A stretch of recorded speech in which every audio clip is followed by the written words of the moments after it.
بسم اللہ الرحمن الرحیم۔ زندگی کی ہر مشکل آسان۔ سفید رنگ کو ہمیشہ سے پاکیزگی، روشنی اور خیر کی علامت سمجھا جاتا ہے۔ قدرت کے رنگوں میں یہ وہ رنگ ہیں جو دل کو سکون دیتا ہے اور ماحول میں ایک خاص قسم کی تازگی لے کر آتا ہے۔ کچھ روایات اور تجربات اس بات کی گواہی دیتے ہیں کہ سفید رنگ کے ذریعے نہ صرف گھر کا ماحول بہتر رہتا ہے بلکہ دل و دماغ پر بھی ایک پازیٹیو امپیکٹ پڑتا ہے، اور انسان جب اپنے گھر اور زندگی میں روشنی، صفائی اور خیر کا اہتمام کرتا ہے تو بے وجہ کی رکاوٹیں اور منفی اثرات خود بخود دور ہونا شروع ہو جاتے ہیں۔ اگر کبھی گھر میں مسلسل ناکامیاں، بد نظری، حسد یا بے برکتی کا احساس ہو تو ایک مجرب طریقہ یہ ہے کہ سفید رنگ کا صحت مند مرغہ گھر میں لے کر آئیں، اسے 3 دن تک گھر کے کسی محفوظ حصے یا چھت پر باندھ کے رکھیں۔ چوتھے دن تمام گھر والے اس پر ہاتھ رکھ کر، ہاتھ پھیر کر نیت کریں کہ یہ صدقہ ہر طرح کی پریشانی، بیماری اور منفی اثرات کو اپنے ساتھ لے کر چلا جائے، اور پھر اس مرغے کو صدقہ کر دیں۔ اس عمل کے بعد بہتر یہ ہے گھر کے اندر بھی روشنی اور اجالے کا اہتمام کیا جائے، دیواروں کو صاف ستھرا اور ہلکے رنگوں میں رکھیں، اور لباس میں بھی جتنا ممکن ہو سفید رنگ شامل کریں۔ نماز کے اوقات میں خواتین جو ہیں سفید چادر اور مرد سفید لباس کا اہتمام کریں۔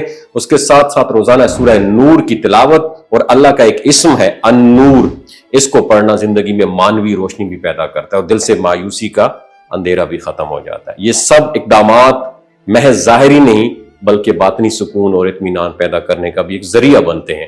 صدقہ دینے میں بے زبان مخلوق کا حصہ خاص اہمیت رکھتا ہے کیونکہ ان کی دعا بہت اثر رکھتی ہے۔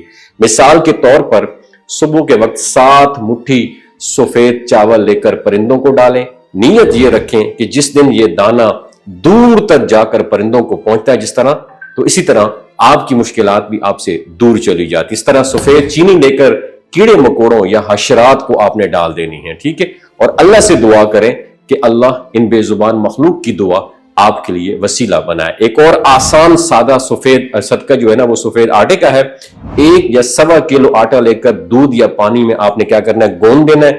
اس کی 31 یا 41 چھوٹی گولیاں بنا لینی، اور یہ گولیاں مچھلیوں کو ڈال دینی آپ نے، اور آٹا گوندھتے وقت اور گولیاں بناتے وقت آپ نے درود شریف پڑھتے رہنا ہے، اور دل میں اپنی سب سے بڑی پریشانی یا حاجت کی نیت کرنی ہے۔ اور یہ چھوٹا سا عمل اللہ کے حکم سے بڑی رکاوٹ کے ختم ہونے کا بھی ایک ذریعہ بن سکتا ہے۔ اور یہ سب باتیں کسی جادو یا توہم پرستی پر نہیں ہیں بلکہ اس نیت اور یقین پر مبنی ہے کہ صدقہ ہر مصیبت کو دور کر دیتا ہے، روشنی اندھیرے کو بھگا دیتی ہے، اور پاکیزگی دل و گھر دونوں کو خوشی اور سکون عطا کرتی ہے۔ جب ہم دل سے نیت کر کے محبت سے مخلوق خدا کے لیے خیر کرتے ہیں تو کائنات کی توانائیاں ہمارے لیے پازیٹیو ہو جاتی ہیں۔ وما علینا الا البلاغ المبین۔